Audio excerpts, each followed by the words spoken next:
Assalomu alaykum qadrli arab tili ixlosmandlari. Bu Al-Hikamul Arabiyya, ya'ni arabcha hikmatlar ko'rsatuvining 3-soni. Va biz bu sonda as-sabr, ya'ni sabr haqida gaplashib o'tamiz. Sabr fe'li sobrun fe'lidan olingan bo'lib, sabr qilmoq degan ma'noni bildiradi. O'tgan zamonda sabara, hozirgi yoki kelasi zamonda yasbiru, buyruq fe'li isbir va uning masdari sobrun. Va sabr qiluvchi inson arab tilida sobirun, ya'ni fa'ilun vaznida bo'ladi. Agar tayyor bo'lsangiz, biz birinchi hikmatni o'qishni boshlaymiz.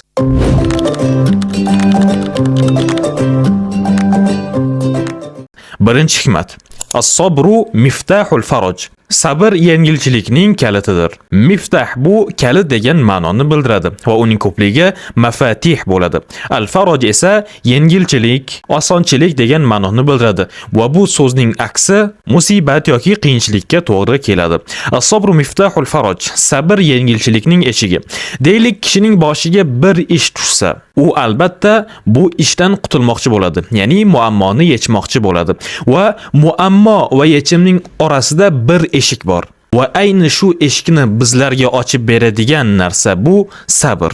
Ya'ni o'sha eshikning kaliti bu sabr hisoblanar ekan. Xo'p, endi yana savol tug'ilishi mumkin. Sabr qilish kerakligini o'rgandik. Endi qachon sabr qilish kerak? Musibat yetganda uning boshida sabr qilish kerakmi yoki uning so'ngidami yoki uning o'rtasidami?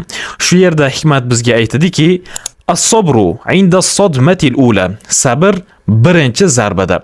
Ya'ni sizning boshingizga musibat yoki ish yoki muammo kelib tushganidan siz sabr qilishni boshlashingiz kerak. Bir necha kun, bir necha vaqt o'tgandan keyin siz men sabr qilaman deyishingiz bu aslo o'rinsiz hisoblanadi. Chunki bunda siz o'sha muammo yoki o'sha holatga moslashib bo'lgan hisoblanib, undan keyin sabr qilishingiz aslida sabr bo'lmay qoladi. Shuning uchun aytilyaptiki, as-sabru inda sadmatil ula. As-sadma so'zi bu to'qnashuv, zarba degan ma'noni bildiradi. Al-ula esa birinchi. Ya'ni inson sabr qilar ekan, birinchi zarbaning o'zidanoq sabr qilishi kerak. Keyingi hikmatimizni o'qiydigan bo'lsak, al-jaza'u indal musibati musibatun. Al-jaza' bu sabr so'zining aksi, ya'ni al-sabr sabr qilish bo'lsa, al-jaza' jazavaga tushish yoki sabrsizlik qilish kabi ma'nolarni beradi. Al-jaza'u indal musibati musibatun. Musibat vaqtidagi sabrsizlikning o'zi ham musibat. Deylik, sizning boshingizga bir ish tushdi, bir muammo tushdi. Uni siz sabrsizlik bilan yengmoqchi bo'lsangiz, sizning muammoingiz yana bittaga oshadi. Sabrsizlikning o'zi bir muammo bo'lsa, boshingizga kelgan muammo ikkinchisi bo'lib qoladi. Shunday ekan, aslo va aslo musibat kelganda bir muammoga yo'liqqaningizda sabrsizlik qilmang. Sabrsizlik sizning muammoingizni yechishga emas, balki sizning boshingizga yana bir kattaroq muammo olib kelishga sabab bo'ladi. Qolaversa, yana bir hikmatimiz bor, u shunday deydi: la yabqa shay'un ala hal. Hech narsa bir holatda qolmaydi. Ya'ni, deylik, mana bu stakan, bu shunday turadi. Lekin bir muddatdan keyin uning joyi deylik o'zgaradi. Va xuddi shunday boshqa narsalar ham, boshqa ishlar ham hech qachon bir holatda turmaydi. Bu hikmatimiz bizga demoqchi bo'lgan narsa shuki, sening boshingga kelgan muammo sening boshingda ko'p turmaydi, balki u o'tib ketadigan vaqti bor. Va sen shunchaki uni ketishini sabr bilan kutishing kerak bo'ladi, xolos. Albatta sabablar qilinadi, muammolarni yechishga uriniladi, lekin albatta bu ham sabr bilan, sabrsizlik bilan emas. Yana bir hikmatimiz bor. Davaul hammi as-sabru alayh. Muammolar, tashvishlar, qolaversa musibatlarning davosi as-sabru alayh. U narsaga sabr qilish. Deylik, sizning boshingizga bir musibat keldi va siz u musibatga davo olaroq sabr qilishingiz kerak. Va albatta bu sabr sizning muammoingizni yechimi bo'ladi. Arab tilida sabr haqida yana bir ajoyib she'r bor. Men hozir sizga undan ikki qator o'qib beraman. Da'il ayyama taf'alu ma tasha'u wa tib nafsan bima hakama al-qada'u. Bu baytimizning ma'nosi da'il ayyama taf'alu ma tasha'u. Kunlarni qo'yaver, u nimani istasa shuni qilsin.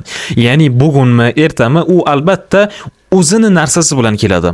Deylik, yoki musibat yoki sizga yengilchilik bilan keladi. Xo'p, bunga biz aralashimiz kerakmi? Albatta yo'q. Bunga aralashma deyapti. Da'il ayyam, kunlarni qo'yaver, u nima xohlasa shuni qilsin. Watib nafsan bima hakamal qado'u, va nafsingni go'zallashtir bima hakamal qado, qazoyi qadar nimani hukm qilsa. Ya'ni buning ma'nosi, kunlar qanday kelishidan qat'iy nazar sen qazoyi qadarga rozi bo'l. Va bu ham bir o'rinda sabr qilishning ahamiyati, sabr qilish kerakligini o'rgatmoqda.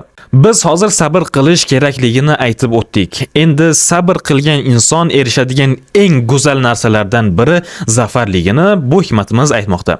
Man sabara zafar. Kim sabr qilsa, zafar topadi. Deylik, sizning boshingizga kelgan muammoni siz chiroyli sabr bilan o'tkazdingiz va bu o'rinda siz zafar, ya'ni zafar qozondingiz. Siz shunchaki muammodan qutulmadingiz, balki sizning obro'yingiz, deylik, sizning hurmatingiz yanada oshadi. Kishining boshiga musibat yetsa-yu, u sabr qilmasa, jazavaga tushsa, unda nima bo'ladi deyilsa, unda ham musibat bir kun kelib albatta u odamni tark etib, undan keyin osonchiliklar, yengilchiliklar keladi.